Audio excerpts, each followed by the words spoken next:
When we're adding LED panels, we're simply going to delete whichever panel we had there in the first place. If we wanted this left section, for instance, to be lit up by LEDs, we could delete this center section, go over to the LED panels folder on the left, and pull in this case, we're going to pull in the 96 LED left, because that will have an LED channel on the left side. And then we will get rid of this panel as well, and we'll do an LED right. Scoot that over.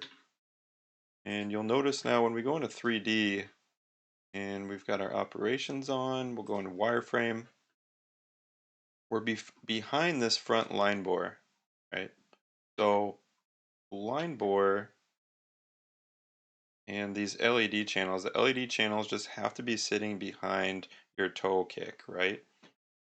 So you are able to move the toe kick back if you wanted to, but it's typically going to line up with your line bore. So right now we have our LED channel going all the way through the panel. If you wanted to change that, you can. You can change it on a job level. So if we are in the 3D for this job, we can go over to job params and you'll see all of your LED parameters over here on the left. So we can change the setback if we'd like to.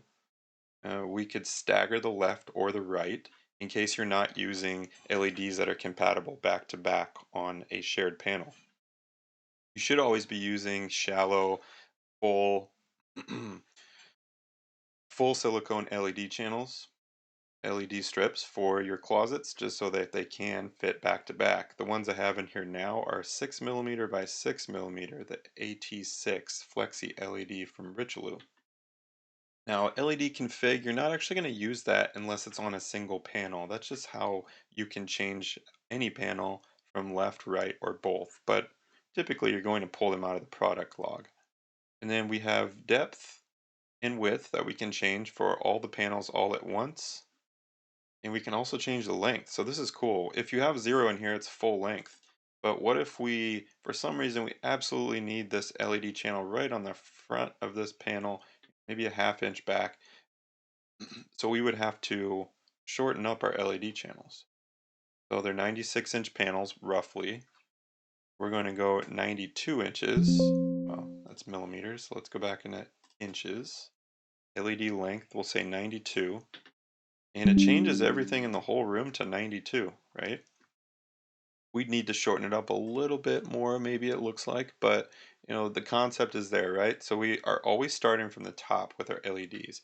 If we wanted to just put this in a single opening, we could pretty easily change this to, let's say, 40, and then we can move the LED channel either up or down. So I'll move this down 40 inches, 40 inches long. Now, usually you're not going to be doing LED up and down for an entire room. Length maybe. Let's leave the length at 40, and we can go into a single LED panel. So let's say we want to just change the positioning of this left and right to be down 30 inches for whatever special application we're using.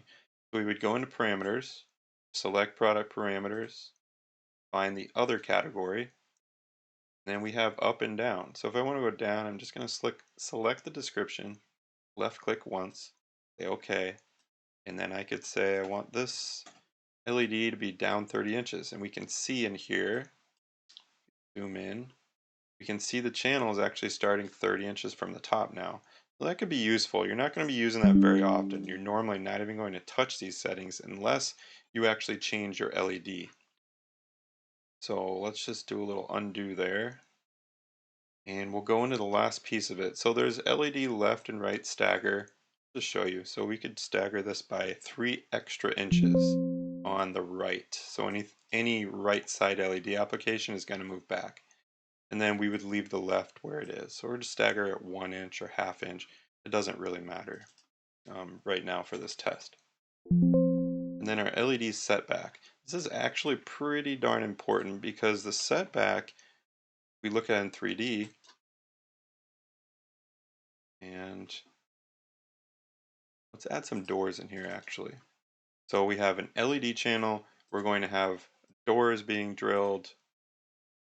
Let's do a single door on the right side. And obviously this needs to, if this was a hanging section, it would need to be 24 inches deep, but we're just doing it on a 14. So we have a lot going on in here. We have our front line bore, we have our inline hinge 32 millimeter apart straddling this line bore here, so that's perfect.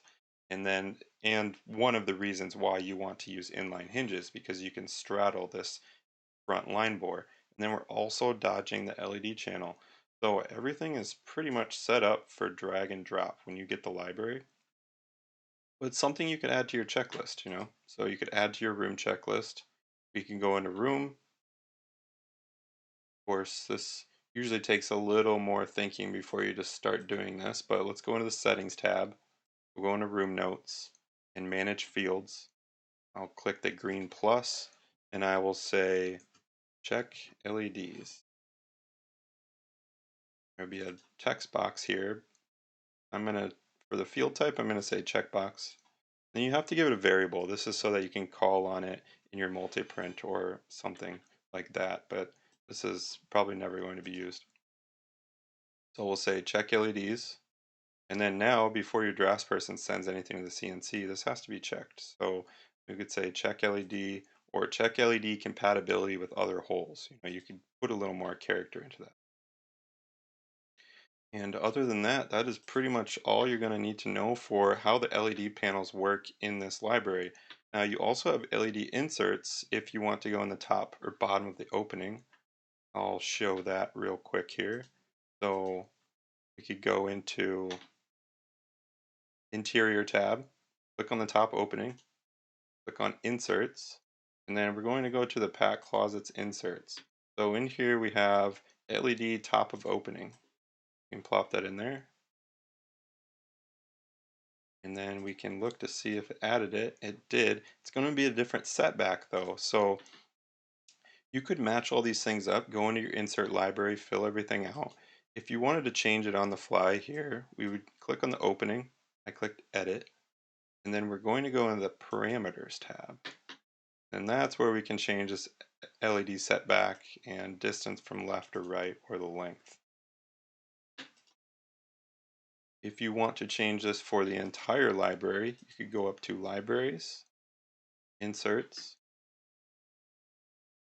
go into the PAC Closet Inserts library, find your LED, change these parameters, click OK, and then you're good to go.